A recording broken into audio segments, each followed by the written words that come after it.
As far as the level of importance for one single win goes, this is very, very important for Liverpool to get back to winning ways. An awful start, similar to the way they've been starting a lot of these games. They go 1-0 down early doors. It was classed as a Mignolet own goal. He did great to make an amazing save as the ball was played in behind, and then was cleared off the line. Good defending as a whole. It had to be said for last-ditch defending. But then the shot found a way in, and it ricocheted off the post and hit the back of Mignolet. He was so unlucky, but it's trickled his way in, and Leicester took a dream start against Liverpool. If you want to see the goals, click in the description below.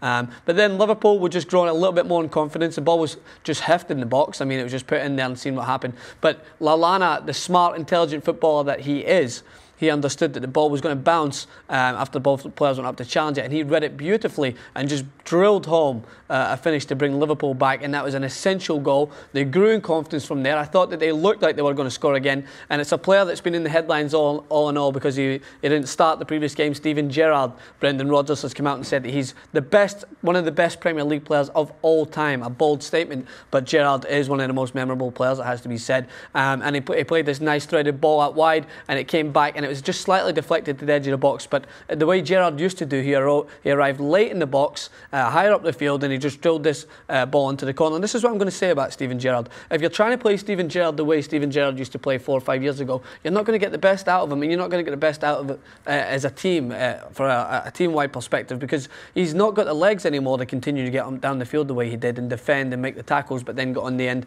of the strikes like the Olympiacos finish or whatever. It's what happens with age.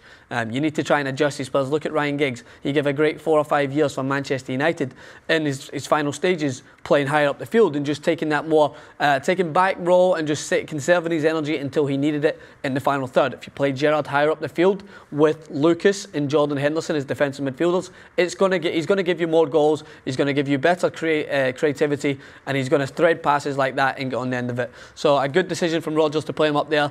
He reaped the rewards, 2-1, and then it was Raheem Sterling who came across and backheeled it beautifully into Henderson. And that's the thing, if you've got Jordan Henderson at that Steven Gerrard role, he's younger. He's going to give you that up and down that you need in the Premier League from a midfielder. And Henderson then slotted it home to make it comfortable for Liverpool. 3-1, a little more comfortable than it looked, but it's an essential victory for them. I can't stress enough how much they need to get back onto winning ways, and against a team like Leicester away from home, not the easiest place to go, as Manchester United proved at the start of the year.